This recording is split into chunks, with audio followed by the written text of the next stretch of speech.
Yo, guys, I hope you're well. So, guys, earlier this morning, Keir Starmer was in Hull to promote yet another reset, relaunch, rebrand of his version of change when he was giving us the state of what's going on in our economy. So, guys, Starmer loves to follow where Donald Trump leads.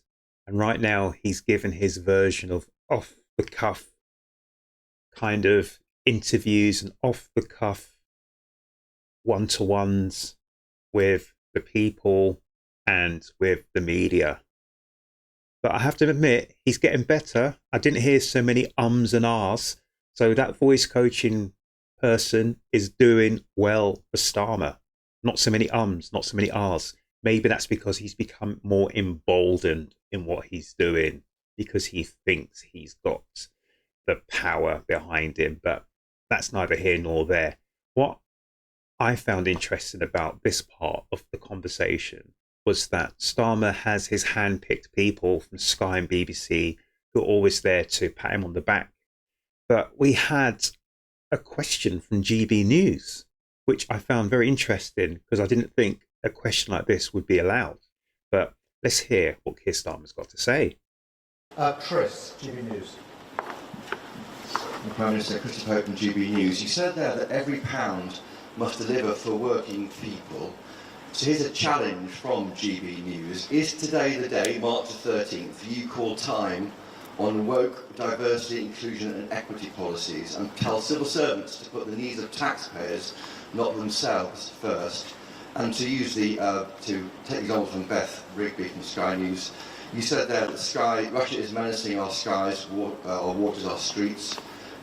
I'm just going to go back to that. So what I think his name's Chris Hope was saying is today the day, March the 13th, that the challenge will be met where Keir Starmer rescinds all of these woke diversity, equity, inclusion policies. People.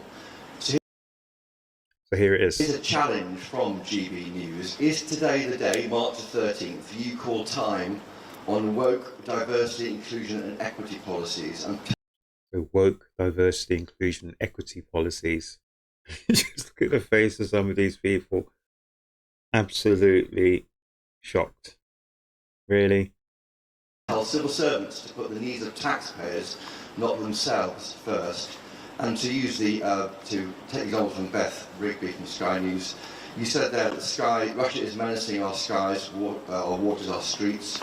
Trump yesterday raised the spectre again of World War III. He said the same thing to you when you were in the Oval Office. Are you going to send British children to war, and how are you thinking about that right now? So is Starmer going to send British children, our future, to war? And what does Starmer think about that? Well, Chris, every pound has to be spent. Right, every pound we have at our disposal as a government. Oh, sorry about that. Something's gone wrong with my feed. Well, Chris, every pound has to be spent. Right, every pound we have at our disposal as a government is not our money. It's taxpayer money. It's your money. It's money that people have put in, expecting the government to use it properly and wisely. And we must keep that in mind with every decision that we make. And that's why we're making the announcements that we make today. We're not slashing our commitment to equality and important issues like that. Nobody would expect that. But we are making sure we're stripping away what is unnecessary. And there are examples coming forward even today.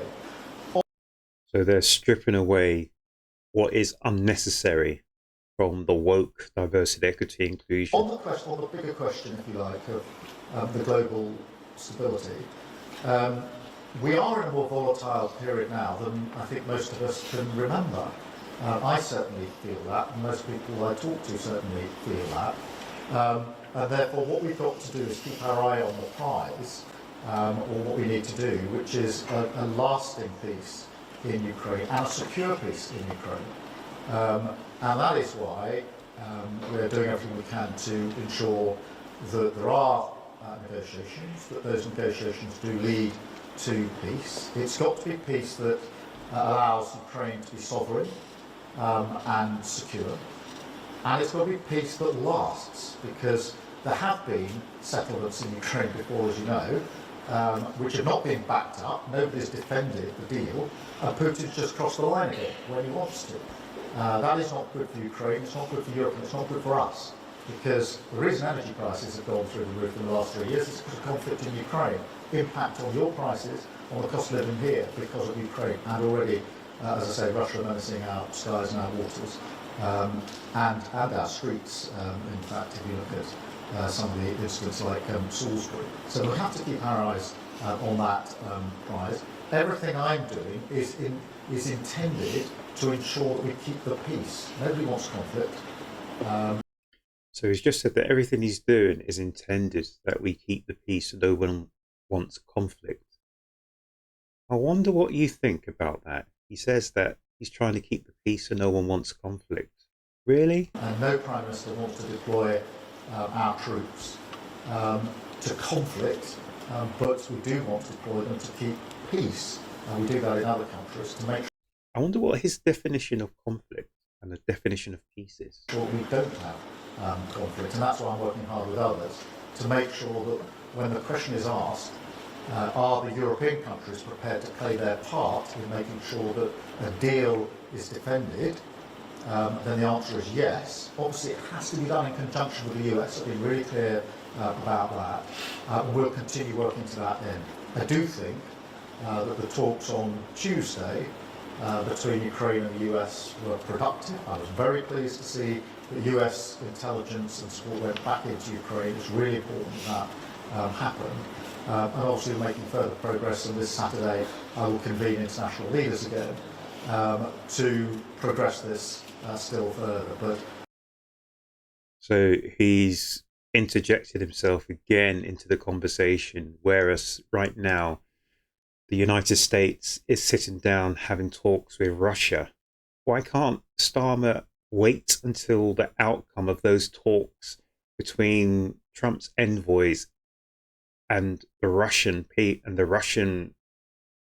military, the Russian leadership, let's say, before he starts to move forward with his EU mafia, whatever machinations are going on? I don't see the point, because if we are fortunate, over the next few days, we may get that 30-day ceasefire.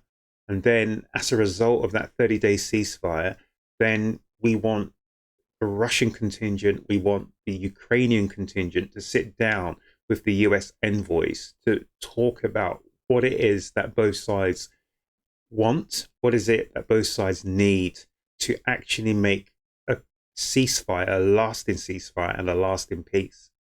If those talks break down, then it makes sense for Keir Starmer to go and pat all his European mates on the back and chit-chat about this, that and the third. But to do these talks in parallel, I don't know. I think it sets out a bad vibe in my mind, but I might be wrong. Let me know in the comment section.